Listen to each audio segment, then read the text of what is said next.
Welcome to Voices of Soccer. I'm joined today by Nick Geber, the host of World Soccer Radio on Sports Byline, the former host of World Soccer Radio on Sirius Radio, and the former host of Fox Football Phone-In on Fox Soccer Channel. My name is Kartik Krishnaiyer. I'm your host, and let me say hello to Nick. Hi, Nick. How are you? Oh, I'm good, Kartik. Nice to see you. You did mention a lot of formers there in the introduction. Yes, well, Nick Geber it has been one of the most pivotal individuals in the soccer media or the football media in growing the sport in this country over the last decade. And Nick, I want to start talking about your involvement in the sport, which dates back to the late 90s, and how difficult it was at the time to convince investors that people were serious about the sport in this country, and also how difficult it was to get other people in the media interested in this sport.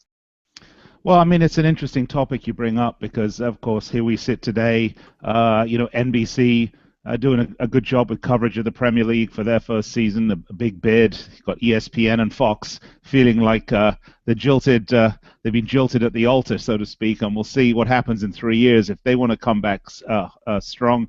But certainly in this window we have right now before the NFL season starts, there's been a lot of attention and promotion on the major networks about football, and that's incredible to me because, when I look back to the genesis of my involvement here, which was, right around the turn of the millennia, which makes me sound extremely old, it's just incredible how far we've come. I mean, my involvement with the sports obviously has been going on since I was a child. I've been a fan of football since I can remember. I was born and raised in London, and while most of my friends were Arsenal supporters because their parents were on the board of Arsenal or involved in ownership somehow of the team. I somehow gravitated towards Liverpool largely as a result of a match that I saw at Highbury, watching from the owner's box, where Liverpool just handed them their number. It was an incredible match. It has to have been in the very early 70s, and from that point onwards, I've been a follower of Liverpool through the heyday, through the disasters, of course, and to where we are today, which is sort of somewhere in between, I think. So I've been involved with the sport for a long time. I was in the corporate world through most of the 90s, and my last job was running marketing for an extremely large publicly traded company, and was involved in some large media buys, actually, with Fox Radio at the time, around the Anaheim Angels and some other things. I mean, seven-figure deals. It was big deals. So I knew the mucky mucks at Fox Radio through my business there, and my office at the time was sort of a shrine to Liverpool. And I got laid off in a management change in the company. Had a bit of a golden parachute to take with me at the time, although if the IRS is listening, I think it's long ago. And was approached by Fox, the guys at Fox, who, when they found out I had some time on my hands, wanted to know if I was interested in somehow doing some sort of football on radio, whether it was a 5-minute piece, call in to one of their shows or something. They were interested in the upcoming World Cup in 2002. So we talked about it, and it got delayed here and there. And about a year later, they introduced me to a guy that was another English fellow that was in sales there at Fox, and they put us together. And his name was Stephen Cohen, and he was a big Chelsea supporter. And we started our endeavor together at the time, and we started a little show on Sunday morning on the Fox Sports affiliate here in Los Angeles. Let me put it to you exactly, Kartik. It was 6 o'clock in the morning on Sunday. It's a quality time for radio. And we really didn't know what to expect, but we did get on the air at the time, and within about I'd say a minute of introducing the show and what we were there to talk about, I would already lit up 8 of the 12 lines in the studio at 6 o'clock in the morning on a Sunday. Of course, this was the era of Fox Sports World and fairly limited coverage on television. Well, Nick, let me ask you, did you sense in 2001, 2002 time period there was a real hunger for this sort of coverage of European football, of the Premier League in particular? Because I would tell people about it around that time, and they would say, no, any growth in the sport in this country will come through the U.S. national team and through Major League Soccer, which has happened to a certain extent, but I think the growth has been greater through the Premier League and also interest in other big European clubs, Bayern Munich, AC Milan, Real Madrid, etc. Well, sure. I mean, look, when we started this show, we were told by the people at Fox Radio and some other people that we'd spoken to that, what a great vehicle to speak to, 500 of your expatriate friends here in Southern California. It'll be great. You'll have fun, blah, blah. I don't think anybody really understood the market that was out there for it, the hunger that there is for top-level football. And as a result, we were as surprised as anybody else. But having said that, very quickly we realized that there was a deep vein of gold here. This wasn't just panning and getting the odd nugget in the stream. I mean, there was really some serious support here. I mean, when we're getting calls on a Sunday morning in LA at 6:15 in the morning from supporters of Charlton Athletic that want to talk football, that really tells you something. But Kartik, one of the things that people have is taking them a long time to understand, and I'm surprised given the number of top-level executives and networks that are involved, is that Americans are very sophisticated consumers of sport. The NBA is undoubtedly the world's greatest basketball league. The NHL is the world's greatest hockey league. It doesn't matter whether you're talking Russia or anywhere else. I mean, the NHL is the yardstick by which one defines the sport. NFL is, the only football league if you count out Canada. So Americans are used to everything being the best. They want their sport to be the most gold medals in the Olympics, the world champion of baseball. So it's not surprising to me that Americans, even those that are coming later to the sport, and we can talk about that as we go on a bit, are embracing the Premier League and the Champions League because that's what the American sport consumer wants. Now, that's not to denigrate or belittle Major League Soccer in any way, shape, or form, which is making enormous strides. And in fact, when you mentioned your former, in your list of my former achievements, you neglected to mention that actually I hosted the Los Angeles Galaxy show here in LA, which was the first mainstream radio show for an MLS team in a major market. We did that for, I think, a year or two. And I even hosted was even the guest MC at the Miss Galaxy pageant, which was definitely the highlight of my career. So you and Stephen Cohen go on to Sirius Satellite Radio, World Soccer Radio, World Soccer Daily. World Soccer Radio is your current show. World Soccer Daily, which became quite a hit on the network. It became a sensation not only for people who had Sirius, but for people who could podcast it every day, or people who could listen live at work. You would take the morning 2 hours, 10 to noon Pacific time, 1 to 3 Eastern time.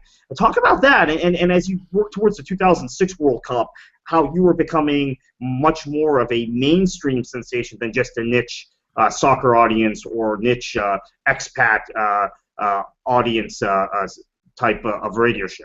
Well, it's actually funny. There was a lot of steps to that point. Actually, we went from the Fox in the Morning show to going on the LA Sporting News Radio affiliate here in Los Angeles, which was the same channel that was carrying the LA Galaxy games. So we took our show there. We took it off Fox because, frankly, neither Stephen nor I were up for getting up at 6 o'clock in the morning on Sundays, unless it was to watch a game. So we took it off Fox, went on to the Sporting News Radio affiliate here, and then quickly were picked up by the Boston and New York affiliates for Sporting News Radio. Now, if you know anything about radio, those are your three largest DMAs right there, New York, Boston, and Los Angeles. So we were on a very good time slot, I think once or twice a week, during the weekday, believe it or not, on three pretty big markets. And we were also doing a weekend show with an upstart network called the Sports Byline Network at the time, which had its own Sirius channel at that time. And we were on that show on Sunday, but on Saturday nights, but you have to keep in mind that at that time, we were one channel out of, 120 or something on Sirius, and I think they had 10,000 subscribers. So We used to joke when we were on the air that if you could call in with your subscriber number, we'd give you $1 million. And of course, no one called because clearly no one was listening. So that went on. That went on for a while, and we were on the Sporting News Radio affiliates. And then actually something else happened, totally aside, Kartik, which was that we actually were the first rights holders of the Premier League in the United States on the radio. We had a rolling one-year deal with IMG, who was the radio rights holder at the time of the Premier League, to broadcast through satellite radio the Premier League here in the United States. Actually, it was satellite and terrestrial.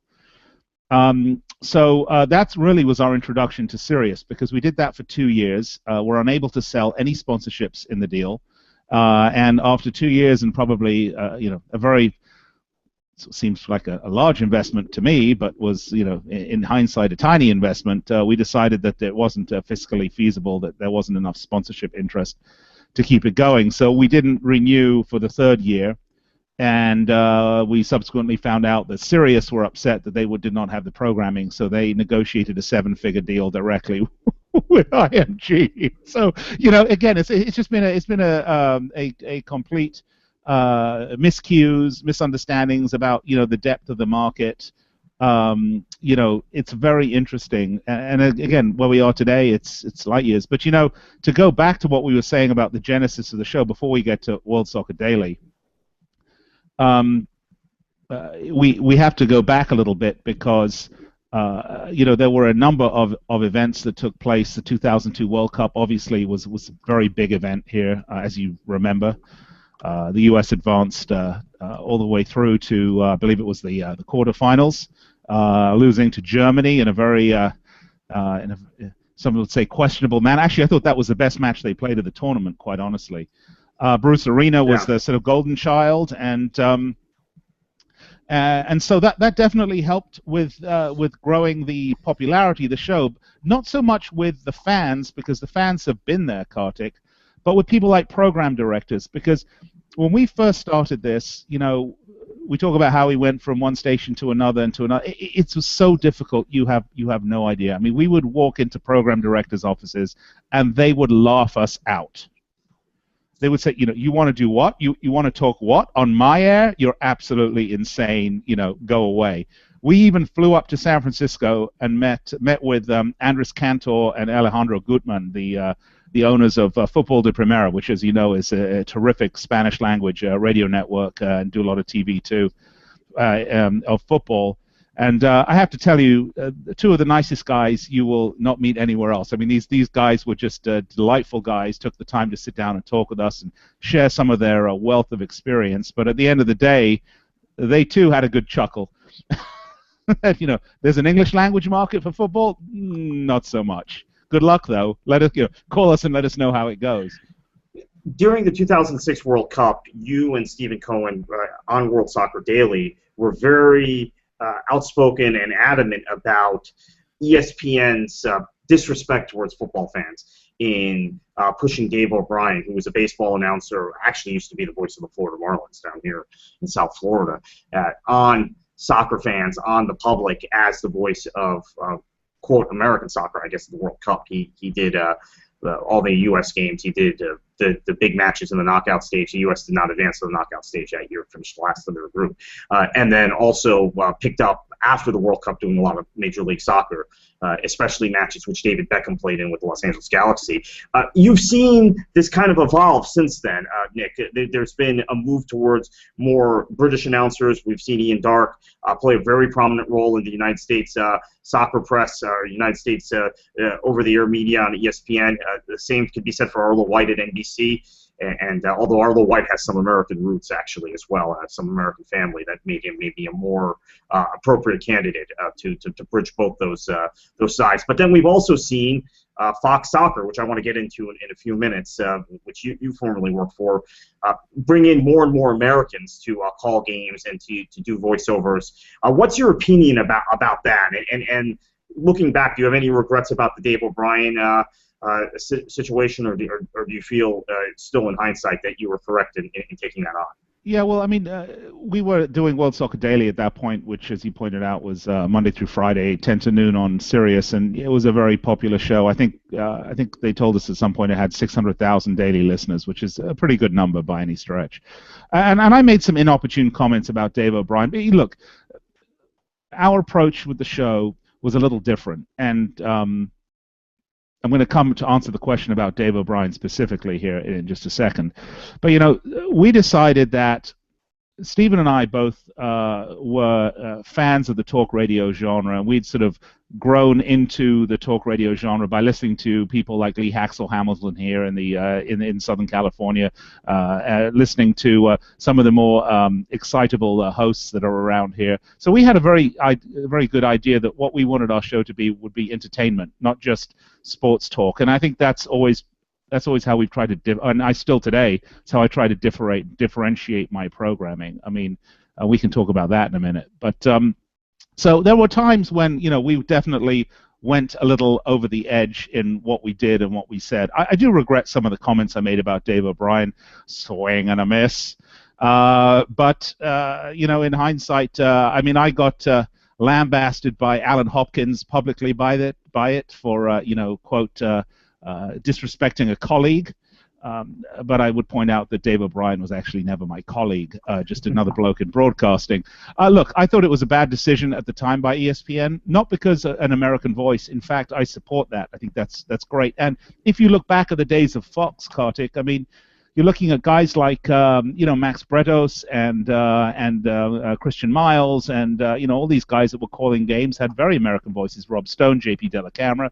So I mean, these are guys that have easily earned their stripes. So right. Max Bretos, JP Dellacamera, Rob Stone have been calling football matches, Absolutely. soccer matches for Rob Stone since he was out of college. In the case of JP, he's been calling soccer matches since the 80s. Of course, so yeah. It was very different. I think that's a key distinction, Nick, and I'm glad you bring that up.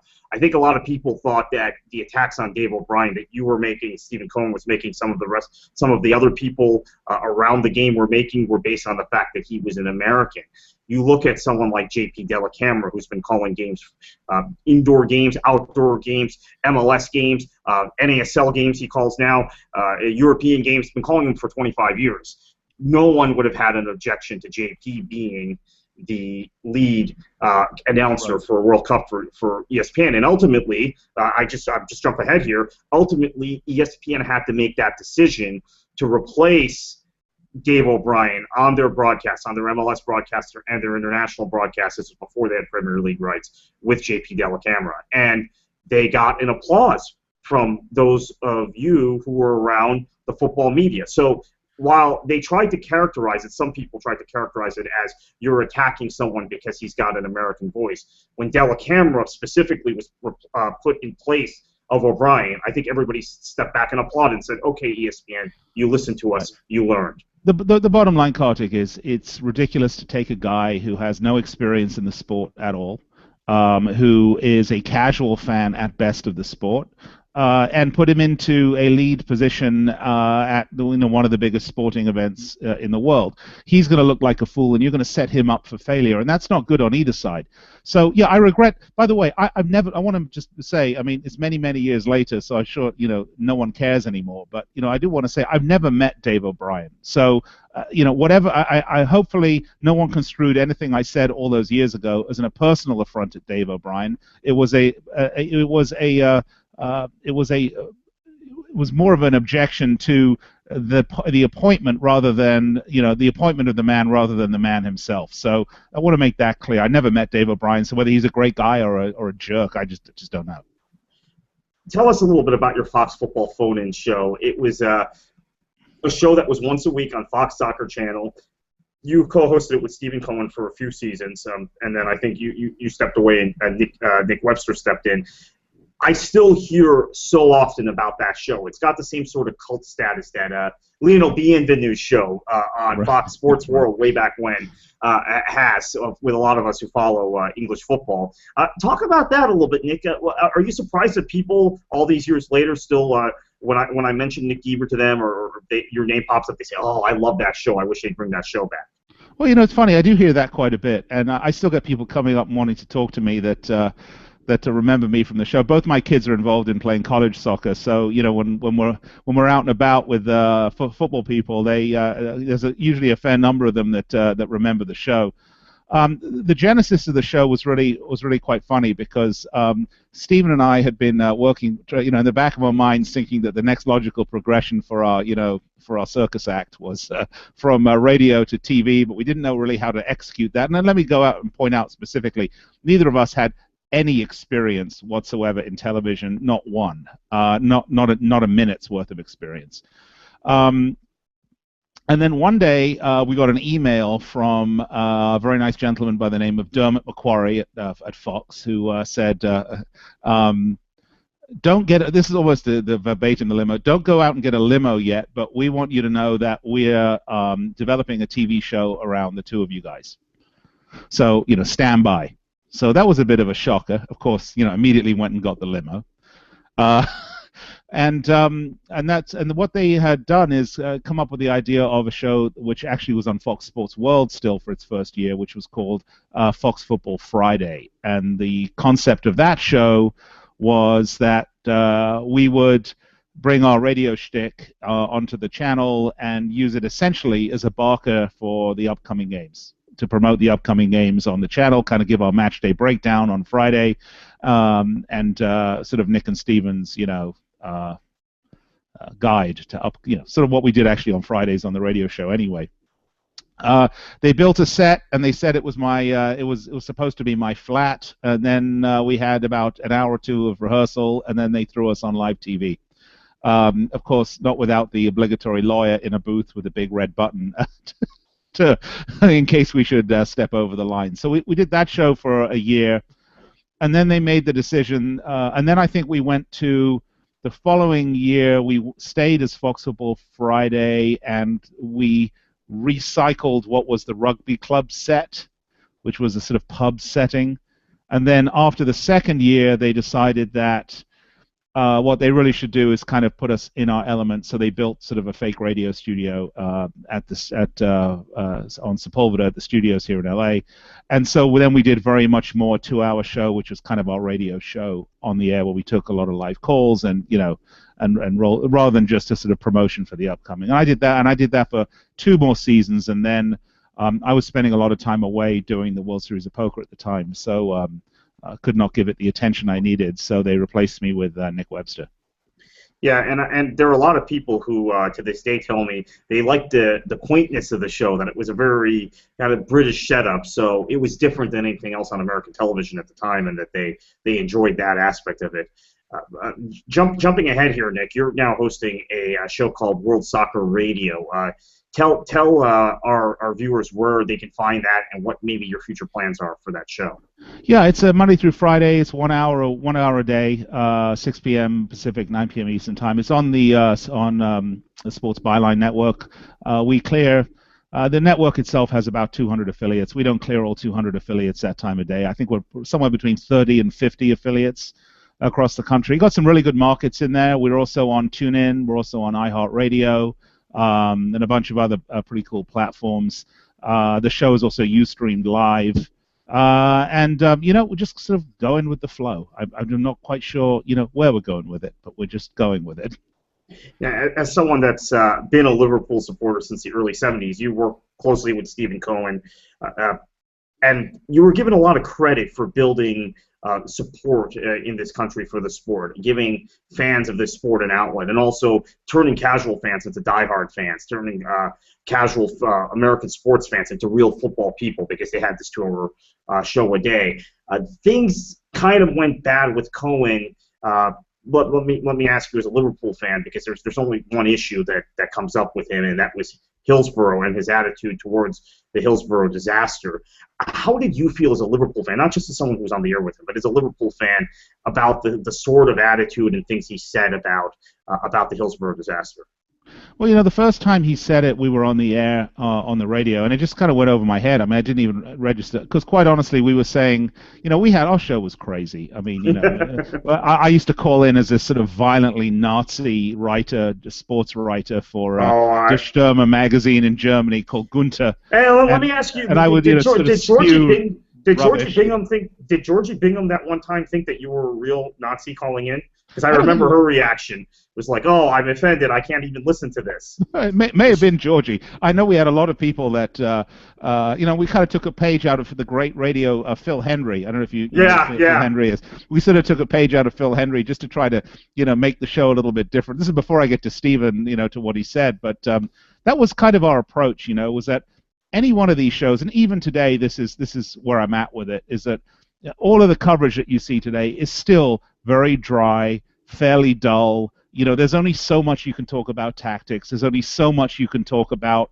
who the lineup is today. I mean, really, what makes football so compelling for those of us that follow it on a minute-by-minute basis, it's not so much what happens, on a Saturday. It's what happens between during the week. It's the off-pitch stuff that's so very interesting, almost as interesting as the matches themselves. So it's kind of like a soap opera that unfolds in front of you, and I think American coverage still doesn't quite get that.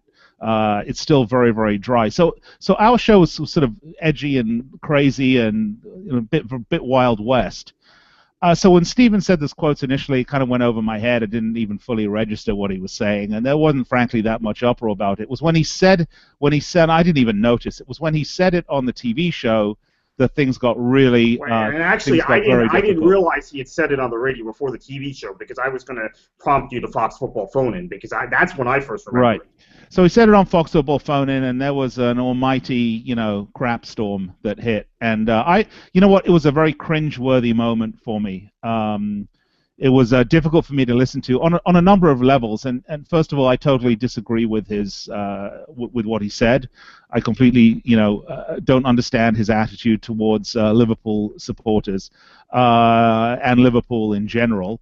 But I do know Stephen Cohen, have over the years. He and I are not, we don't associate anymore, but that's nothing to do with, with anything directly.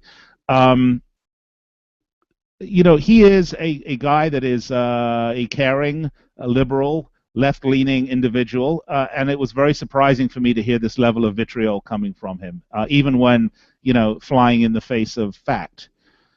So it was cringeworthy, to say the least. He was forced to make an apology on Fox, which he did, and then it triggered something in him that he really didn't like people telling him what he could or could not say, and he went out on the radio show, a week or two later and said it again.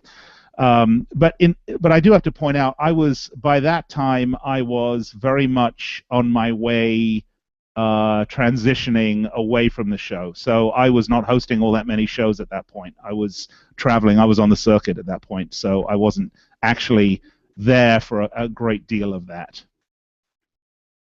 Yeah, and of course he used the 20th anniversary of the Hillsborough disaster to raise the issue again. So, but enough about that. I wouldn't know about that. Yeah. So yeah, I mean, you were gone by that point. Yeah. All I can say is that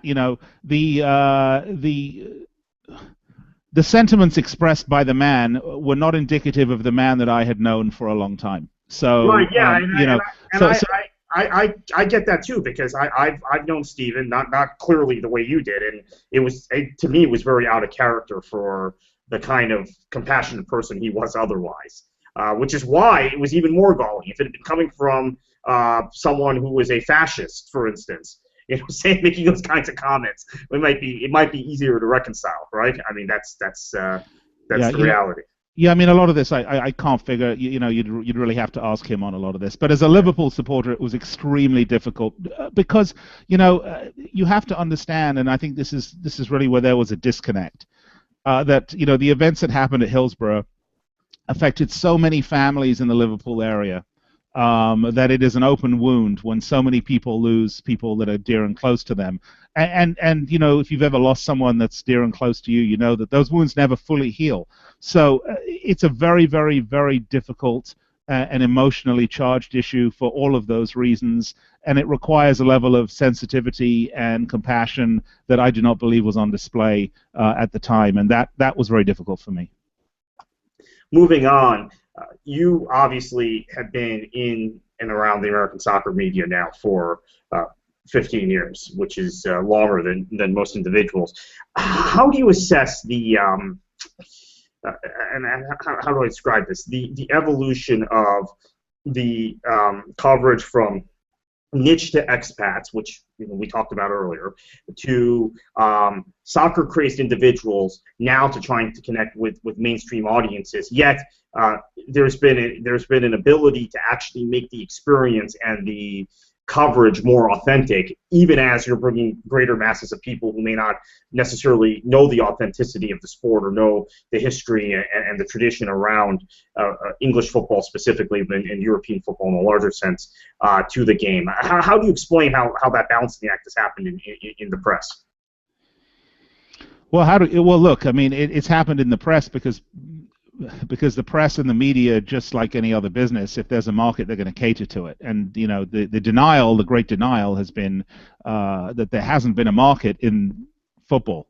And there's a lot of reasons for that. It's entirely in the interests of the NFL and the MLB and NHL and NBA and the networks that hold those rights and have heavily vested in the sort of scheduling of the coverage, that the status quo ante remain. At least that's the way it was for many, many years. So, with the 18 through, I believe football is the most popular sport between 18 and 30. So you just have to look at the demographics of that right now. As the 18 to 30 group get older, we're looking at a generation right now. Within a generation, football is likely to be the most popular sport amongst all age groups. Now, whether that translates to the most viewed sport or anything else, that's a different matter. So it has hit the main vein, and as a result, the media and the networks are catering to it. And it's been a long time coming, and they're still finding their way a little bit. But I think it's all good, Kartik. Did that answer the question specifically? Yeah. And just to follow up to that, what do you think about perhaps a drift in the American soccer press away from Los Angeles and from the community that really help the sport explode in this country? You and Stephen Cohen among those people who brought us to this level, towards a more New York-centric media. Is that great at you? Do you think that it's just a natural process? Does it grate at me? No. I mean, it doesn't really grate at me. Look, there's an East Coast bias for sports. There always has been. There always has been. In every American sport, there's that. I mean, that's why even in college sports, you'll see the Pac-10 team will get less votes to be number one in the AP poll for that reason. I mean, that's... No, absolutely. I mean, ESPN's in Bristol, Connecticut. The big networks are all headquartered in New York. I mean, so it's natural, right? The one nice thing about soccer and the Premier League up to that point was that Fox were running it out of the studios here in Los Angeles, out of a building on Sepulveda Boulevard, and now apparently it's all at the Lot. So it's a little sad to see it move over there to a degree, but I mean it's again a natural progression. I guess the issue that I have is goes back a little bit more to what I was saying earlier in the type of coverage. I mean, there's so many talking heads that have popped up about football, and I call them there's two sections of them. There's the fans that, because of the way we are these days with media, with the internet, with all of these wonderful opportunities to blog and to podcast and to all this sort of stuff, where everybody, wants to express an opinion, whether it's on Twitter or what have you. I call them My Little Pony fans. And, it's great to have them. But, when the sport was growing and developing in this country, quite honestly, they were watching My Little Pony or following college football. And there's a large amount of media people like that too. The same guys that laughed us out of a room, 10 years ago, you'll now see them talking on these shows like they've been following the sport, forever. Right. We know that's not true. And a lot of them are the same guys that when you or I or other people in the football media in this country make an intelligent comment, European game, they then either go back into their shell or they start challenging us without any kind of perspective or basis of knowledge on this. I interviewed a very nice person. I won't give the name. A very nice, a charming person. Had been a huge fan of Chelsea, and was about the Rafa Benitez situation last season. I rate Rafa Benitez very highly. I'm a big Liverpool supporter. He's sort of a legend at this point, almost a modern legend. Let's put it that way. And I said, how do you feel about Rafa Benitez? And I got this just like line of hatred and vitriol about Rafa Benitez, and I couldn't believe it because he'd done all these things while this person that was telling me about this was probably still in diapers. So people are just very quick to parrot what they're hearing, what they're seeing, what they feel they should be saying, and they're not necessarily making up their own minds. I mean, I saw an appalling picture and it's not just here in the States, by the way. I mean, it's everywhere. I saw an appalling picture someone had sent to me of some Liverpool supporters in Thailand, I think, if that's where they were on their trip in the off. They went to Thailand, right, in the off season. Was that right? Or they went to an Asian country. Yeah, they went to Thailand. Yeah, okay, that would qualify. Of some supporters with a sign, holding up a sign mocking the Munich air disaster at Manchester United. Just totally inappropriate, despicable. But again, they probably didn't even know what the sign said. They just felt that this is how you support the team. And so there's a lot of this sort of follow the leader, copycat stuff that's going on, and people just need to look at it and enjoy the sport for what it is. I find that incredible because I've noted that myself in the United States. There seem to be, and I've talked to a lot of expats about this, who say there are American fans who feel like they have to take the worst side of hooliganism or the 1980s in English football and transplant it here to be considered authentic, and we don't want anything to do with that stuff anymore. We moved on. We fought those battles, and it wasn't pretty. And I've had a lot of expats come to me and say, hey, you need to control. This is when I was working at the NASL. You got to control these kids who decide they want to be Millwall fans in this country for one reason only, and that's the reason they would support Millwall, is because they thought it made them an authentic hooligan. You need to shut up these kids who are in some of these supporters groups in the NASL who are talking about Hillsborough because they're Manchester United fans. We're talking about Munich because they're Liverpool fans. That's not acceptable discourse back home. That's not acceptable discourse around English football grounds, but somehow it's become acceptable in the United States or in some of these areas with newer fans like Asia.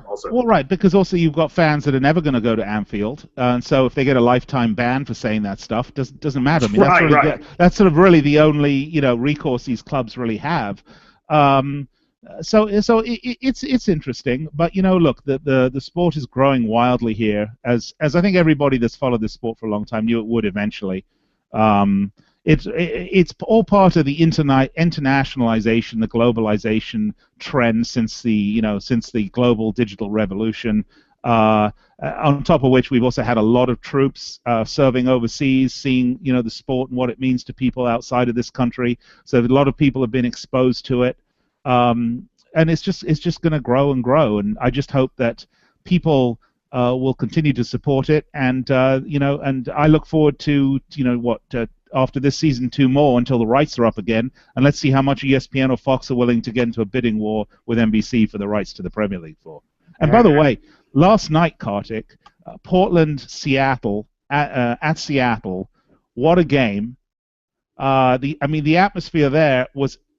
In my mind, that was a similar sort of game than what we saw today with Man United. Chelsea, ended up subject for another day. But I mean, that atmosphere was rocking, wasn't it? Major League Soccer's got to see what's happening in the Northwest and say we want to transplant that to the rest of the country. But for whatever reason, they seem to be apprehensive about that, and even in some cases hostile, as we saw a couple weeks ago with their attitude towards some Red Bull fans. But that, Kartik, is actually a sort of a microcosm of the bigger issue in the States with football. I always used to say when people would talk about MLS and denigrate MLS, what they used to call the Euro snobs, or as someone once misspelled as they sent it to me, a Euro snab. As a Euro snab, I used to say, you could take any MLS game, if you were to take it and digitally implant it into any stadium in the championship, you'd have a rocking atmosphere and the game would be a lot more compelling. Yeah. I used to say at the time that, seeing 5,000 people in 100,000 I have said that for years, that's the bigger issue for MLS. It's not the quality of play on the pitch. Absolutely. I mean, people argue with me with this all the time. I say, hey, I don't think MLS is as bad as you think it is. My issue is the atmospheres are not authentic. We're getting there. We're getting there. But that's the bigger issue. Right, so it's the atmosphere, it's the excitement. Fans want excitement, fans want atmosphere, fans want that party environment. And when you watch a match on telly, you want to be able to say, God, I wish I were there. That's what you want to say. And, that's why women's football will never garner a single rating, because when you watch the NWSL, there's like, 800 people in the stands screaming. When you watch college soccer, there's never anybody watching it. There's no atmosphere at these places. And as a result, you look at the game and it just starts to drag. And it was funny, Bein Sport the other day played the Monaco game behind closed doors. Yeah. I watched it against Toulouse. Yeah. Yeah. Toulouse. Well, I listened to it actually on Sirius at the time, because it was on chat on Sirius, and I mean there was no crowds. It was just two announcers and a bunch of guys yelling at each other in French behind them. It was right. It was embarrassing that they showed that game, even though I think there was an interest in Monaco, and I'll admit I watched the game because I want to watch Monaco, because of all their signings, and they didn't look that great in that game, but it was bad television. But not a compelling proposition. Right. So, excitement, and that goes to sort of the whole media side of it, Kartik, to get back to what I was saying about what we try to do on our shows and what I try to do on my show. I mean, I'm lucky because my show is sort of my opinion, it's my show, although I do have some regular guests. You're one of them. Danny Page is with me regularly. I have Christian Miles with me regularly. I've had Max Bretos. I mean, the whole crew. We dredge out the whole gang.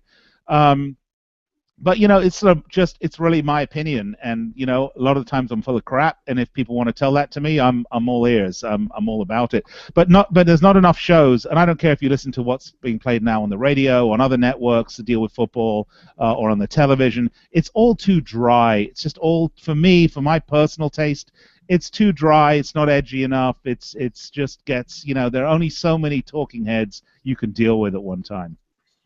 So Nick, please tell our viewers where they can find World Soccer Radio again, and then tell us if you have any plans to expand the show, any future plans for the program that we haven't heard about.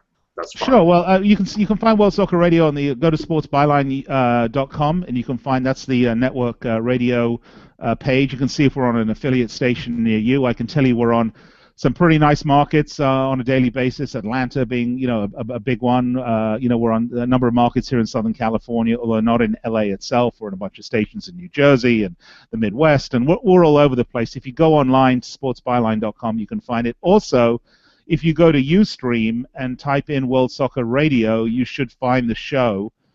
We do stream it live every day. If I'm out of the studio, you'll see my beautiful face, and if I'm out on the road, you'll generally see a cartoon likeness of me, which I think is much better looking than I actually am. And that's how you can find the show. We're also on TuneIn.com. You can hear it live on TuneIn.com if you have that, and you can listen to it also on iHeartRadio. Nick Geber, thanks again for your time. We'll be listening to World Soccer Radio, and also Nick, tell us where people can find you on Twitter. Right, I'm at Nick Geber, Nickgeber, Nickgeber. So I want to hear from everybody, even the My Little Pony fans. We want them. That's at Nick Geber again on Twitter.